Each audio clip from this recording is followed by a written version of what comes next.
Bismillah, alhamdulillah, wassalatu wassalamu ala rasulillah wa ala alihi wa ashabih wa man tabi'ahum bi ihsanin ila yaumiddin, amma ba'd. Taib, kita lanjutkan. Qala al-muallifu rahimahullahu ta'ala, al-matlabur rabi'u samaratu at-tauhidi wa fawaiduhu. Buah-buah dari ketauhidan dan faedah-faedah dari ketauhidan. Kata muallif rahimahullahu ta'ala, at-tauhidu lahu fadailu azimatun wa atharun hamidatun wa nataiju jamilatun. Kata Asy-Syaikh rahimahullahu ta'ala, tauhid itu memiliki keutamaan-keutamaan yang besar. Wa atharun hamidatun, pengaruh-pengaruh yang terpuji. Wa nataiju jamilatun, dan hasil atau buah yang indah. Wa min dzalika ma ya'ti, dan di antaranya adalah apa yang akan disebutkan sebagai berikut. Yang pertama, di antara buah-buah ketauhidan dan faedah-faedah dari ketauhidan, yang pertama adalah khairud dunya wal akhirati min fadailit tauhidi wa samaratihi, yaitu kebaikan dunia dan akhirat. Akan mendapatkan kebaikan dunia dan akhirat itu adalah di antara keutamaan-keutamaan tauhid dan buah-buah dari tauhid. Yang kedua, at-tauhidu huwa sababul a'zam litafriji kurubatid dunya wal akhirati. Disebutkan di sini bahwasanya tauhid itu adalah sebab terbesar untuk menyelamatkan seseorang dari kesulitan-kesulitan dunia dan akhirat. Yadfa'ullahu bihi al-uqubati fid daraini, yang mana Allah Subhanahu wa taala menghindarkan atau menahan dengan tauhid tersebut hukuman-hukuman yang diturunkan fid daraini, di dua negeri, yaitu dunia dan akhirat. Wa yabsutu bihi an-ni'ama wal khairati, dan Allah melapangkan dengan ketauhidan tersebut kenikmatan dan kebaikan-kebaikan. Kemudian yang ketiga, berkata muallif rahimahullahu taala, at-tauhidul khalisu yusmirul amna at-tama fid dunya wal akhirati. Tauhid yang murni itu membuahkan keamanan yang sempurna di dunia dan di akhirat. Sebagaimana Allah Subhanahu wa taala mengatakan di dalam Quran surah Al-An'am ayat yang ke-82. Allah katakan, alladzina amanu wa lam yalbisu imanahum bidzulmin ulaika lahumul amnu wa hum muhtadun. Yaitu orang-orang yang beriman yang tidak mencampur adukan keimanan mereka dengan kezaliman. Kezaliman di sini ditafsirkan dengan kesyirikan.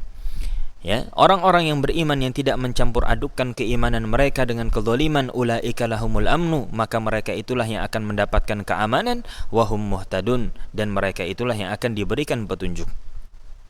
Kemudian di antara buah-buah tauhid dan faedah-faedah dari ketauhidan kepada Allah Subhanahu wa taala, yang nomor 4, yahsulu li sahibihi al-huda al-kamilu wat taufiqu li kulli ajrin wa ghanimatin. Orang yang sahibut tauhid, pelaku ketauhidan, ahlu tauhid, mereka akan mendapatkan petunjuk yang sempurna dan taufik dari Allah Subhanahu wa taala. Likulli ajrin wa ghanimatin, untuk semua hal tersebut mereka akan mendapatkan ajar, pahala, balasan, wa ghanimatin, ghanimah, dan hal-hal yang baik.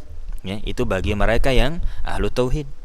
Kemudian yang kelima, kata Asy-Syaikh rahimahullahu taala, beliau sebutkan di sini di antara buah-buah tauhid dan faedah-faedah ketauhidan adalah yaghfirullahu bitauhidi adz-dzunuba wa yukaffiru bihi as-sayyiati.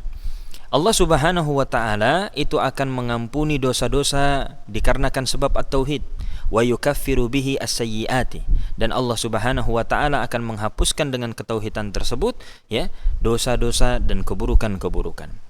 Wa fil hadisil qudsi an Anasin radhiyallahu anhu yarfa'uhu, dari sebagaimana yang disebutkan di dalam hadis qudsi dari Anas radhiyallahu taala anhu, yarfa'uhu, dia jadikan hadis ini statusnya dimarfu'kan kepada an-nabi sallallahu alaihi wasallam. Hadis qudsi, Allah Subhanahu wa taala berfirman, ya bani Adam, innaka law ataitani bi qurabil ardi khataya summa lakitani la tusyriku bi syai'an la ataituka bi qurabiha maghfiratan.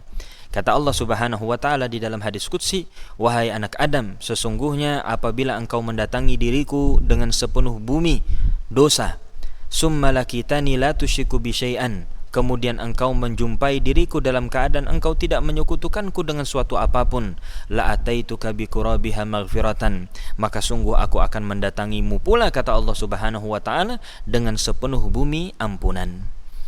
Kemudian yang keenam, kata Syekh rahimahullahu taala, ya, di antara buah dari tauhid dan faidah dari tauhid, yudkhilullahu bihi aljannata, Allah akan memasukkan dengan tauhid tersebut, ya, orang-orang ahlu tauhid akan dimasukkan ke dalam al-jannah, surga.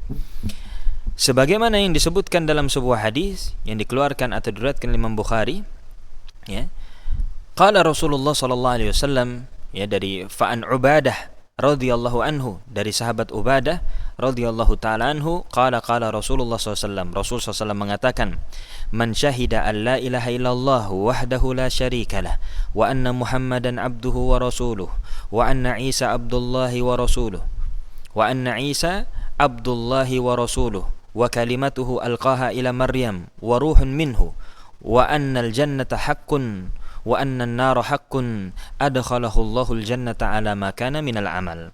Kata Nabi SAW, siapa orang yang bersaksi bahwasanya tidak ada ilah yang berhak diibadahi dengan benar melainkan Allah Subhanahu wa taala saja, tidak ada sekutu bagi Allah, dan dia bersaksi bahwasanya Muhammad adalah hamba dan rasulnya, dan bahwasanya Isa adalah hamba Allah dan rasulnya, dan kalimatnya yang disampaikan kepada Maryam serta ruh darinya, dan bahwasanya surga adalah benar dan neraka adalah benar, maka Allah Subhanahu wa taala akan memasukkannya ke dalam surga bagaimanapun amal yang telah dia lakukan.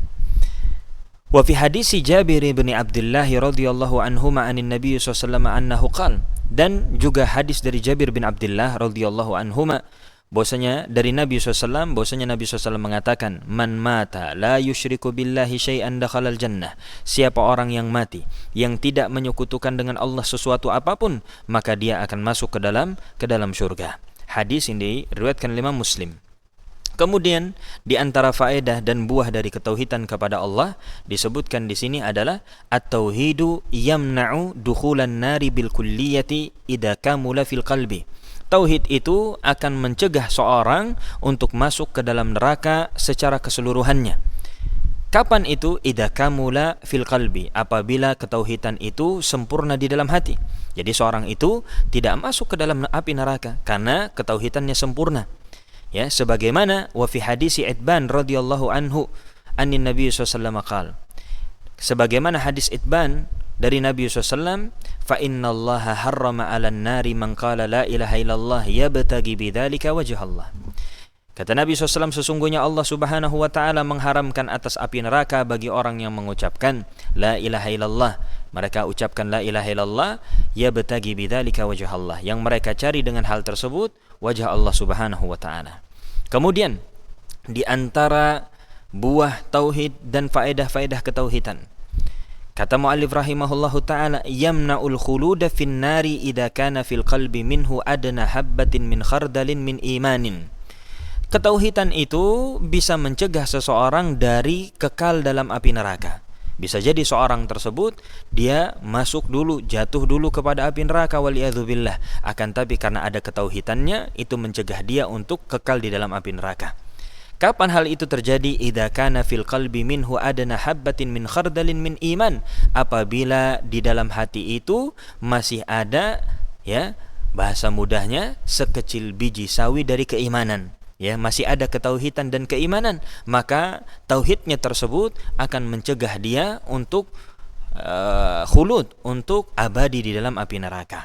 Kemudian yang kesembilan, di antara buah dari tauhid dan faedah dari ketauhidan kepada Allah Subhanahu wa taala, at-tauhidu huwa sababul a'dhamu fi nailir ridallahi wa sawabihi wa as'adun nasi bi syafaati Muhammadin sallallahu alaihi wasallam man qala la ilaha illallah khalisan min qalbihi aw nafsihi.